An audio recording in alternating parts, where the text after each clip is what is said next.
भूतिया होटल का खौफनाक रहस्य परिचय। राहुल और सुमन एक खुशहाल दंपति थे।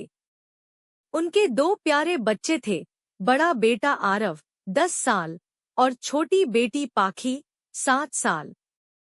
वे रोजमर्रा की जिंदगी से ब्रेक लेना चाहते थे, इसलिए उन्होंने किसी ठंडी और खूबसूरत जगह पर पिकनिक मनाने का प्लान बनाया। पहाड़ों की ओर सफर। गर्मी के दिनों में ठंडे मौसम का मजा लेने के लिए उन्होंने हिमाचल प्रदेश के एक हिल स्टेशन का रुख किया। पहाड़ों की हरी भरी वादियों में सफर करते हुए वे एक छोटे, शांत शहर में पहुंचे। लेकिन जब वे किसी होटल में रुकने गए, तो उन्हें पता चला कि सभी होटल बेहद महंगे थे। राहुल ने कहा, इतने महंगे दाम में रुकना मुश्किल है, कुछ सस्ता होटल ढूंढते हैं। कुछ दूर जाने पर उन्हें एक पुराना लेकिन बहुत बड़ा होटल दिखा, होटल सिल्वरवुड। यह होटल बाहर से थोड़ा जर्जर लग रहा था, लेकिन अंदर से चमचमाता हुआ और शानदार था। होटल का रहस्यमयी माहौल। होटल के रिसेप्शन पर एक बूढ़ा आदमी बैठा था, जिसकी आंखों में एक अजीब सा डर झलक रहा था। राहुल ने पूछा, भैया, एक कमरा चाहिए, क्या मिलेगा? बूढ़े आदमी ने थोड़ा हिचकिचाते हुए कहा, मिलेगा साहब, लेकिन यहाँ ज्यादा लोग नहीं रुकते। सुमन को यह सुनकर अजीब लगा। क्यों? होटल तो अच्छा लग रहा है, बस ऐसे ही कुछ लोग इसे पसंद नहीं करते। बूढ़ा आदमी धीरे से बोला। कमरे के किराए की बात करते ही राहुल हैरान रह गया। जहां बाकी होटल 5,000 रुपए से ऊपर थे, वहीं यहाँ एक बड़ा कमरा सिर्फ 1,200 रुपए में मिल रहा था। राहुल की 3 लड़कों से मुलाकात। कमरा लेने के बाद जब राहुल होटल की लॉबी में खड़ा था, तब उसे 3 लड़के मिले। वे सभी 20 से 22 साल के थे और मजाकिया स्वभाव के लग रहे थे।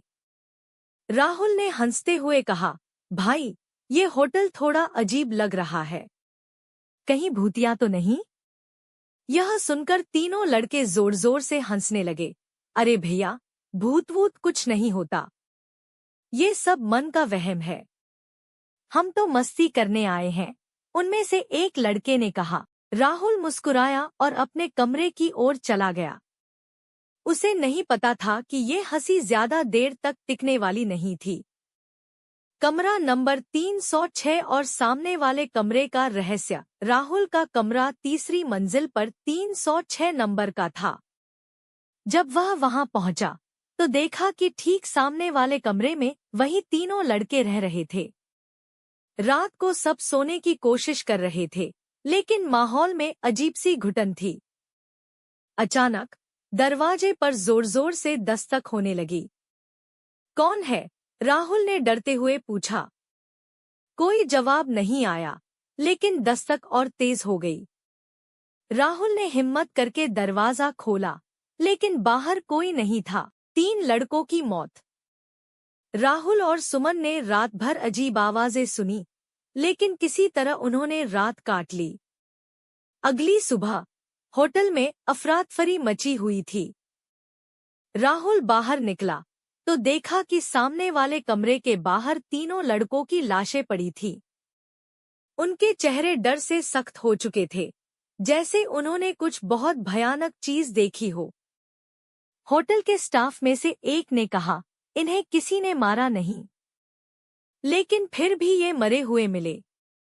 इनकी चीखें रात भर सुनी गई थी। राहुल के रोंगटे खड़े हो गए। क्या यह वही 3 लड़के थे जो मुझसे कह रहे थे कि भूत प्रेत कुछ नहीं होता? भागने की कोशिश। राहुल को अब इस जगह से भागने में ही समझदारी लगी। वह बिना समय गंवाए सुमन और बच्चों को लेकर होटल से बाहर निकलने लगा। जैसे ही वे लिफ्ट की तरफ बढ़े, उन्होंने देखा कि तीसरी मंजिल के कॉरिडोर में एक काली परछाई खड़ी थी।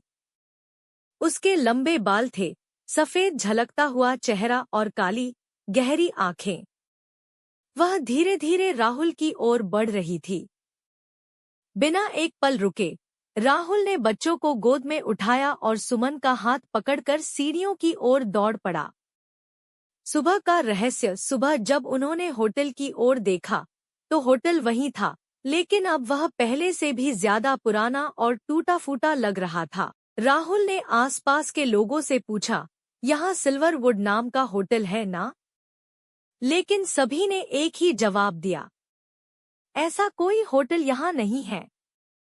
राहुल और सुमन एक दूसरे की तरफ देखने लगे।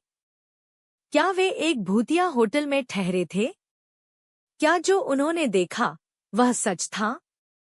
पीछे मुड़कर देखा तो होटल की तीसरी मंजिल की खिड़की पर वही 3 काले साये खड़े हुए थे, उन्हें घूरते हुए।